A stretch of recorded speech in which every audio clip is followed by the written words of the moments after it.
everybody has a different temperament and personality, and it's something that has to be developed, over a period of time. We all must deal with that dark side of our nature, the positive side of our nature, and it isn't that it ever gets done or finished, but that we should suppress those things that would cause us trouble, not only within ourselves, but cause us trouble with someone else.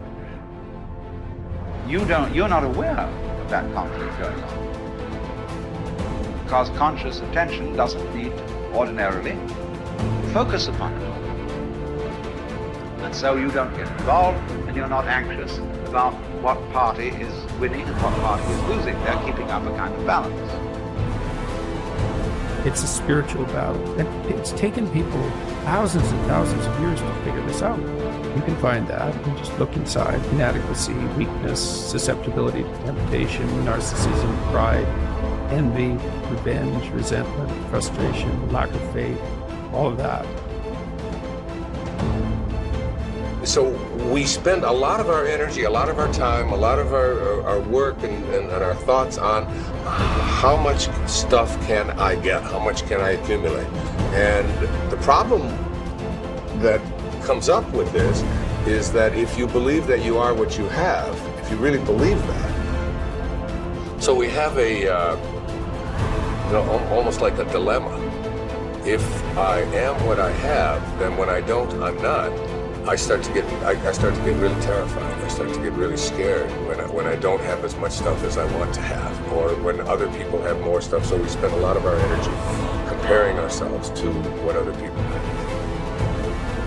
Jump on the positive side of whatever you want. See if you can't help out in this warfare, in this push-shove match.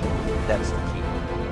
That's why the old wise man said, we must learn to love and hate. So underline that. You must learn to love and hate. And the illustration he used was, you must learn to love good and hate evil.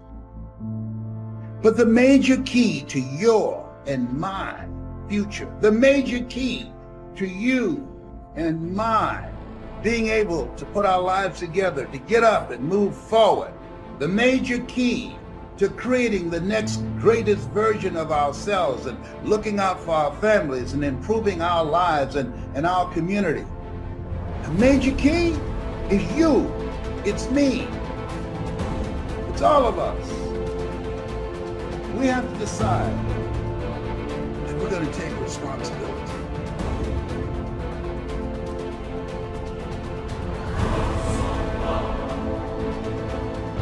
So, what are the opportunities today? Probably one of the best forms of growth that we can work with now is cooperation and service to each other.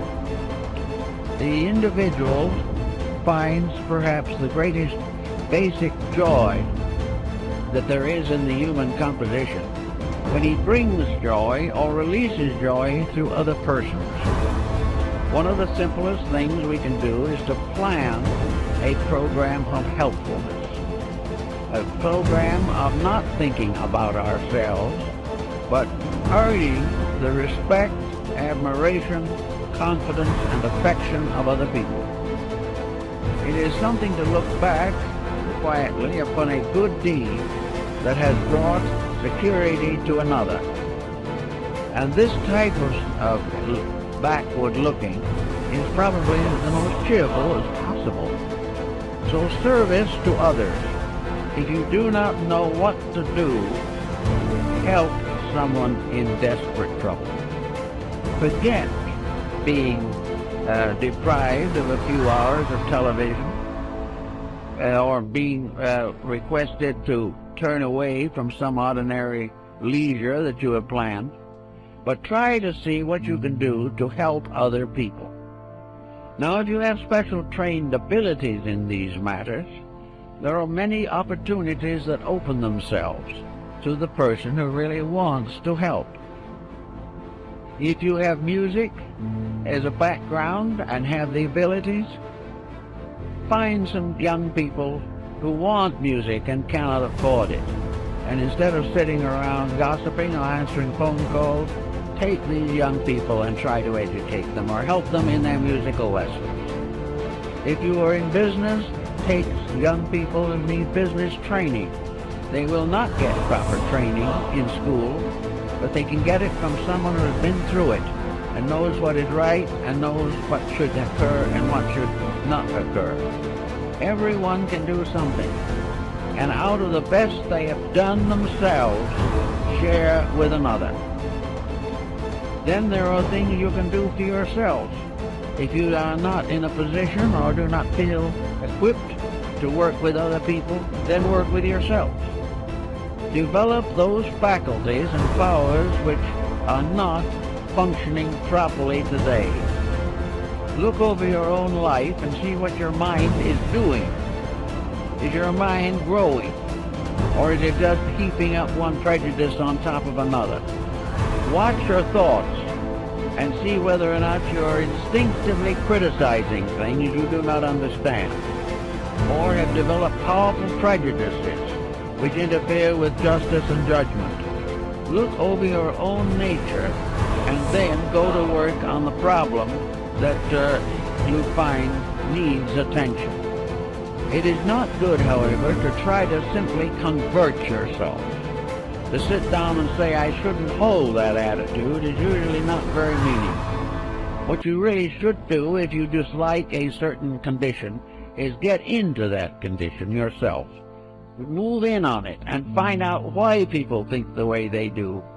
Instead of criticizing from some set point within yourself, find out why other people are not more successful in their judgments. I know a number of persons who have simply gone into various walks of life which are not their own in order to find out how other people really live. And it is almost certainly an eye-opener. If you do not wish to go through all this, it then is the best attitude you can have is to believe firmly that every individual is doing the best he can for what he is. And it is always important to try to estimate what he is and help him to become better.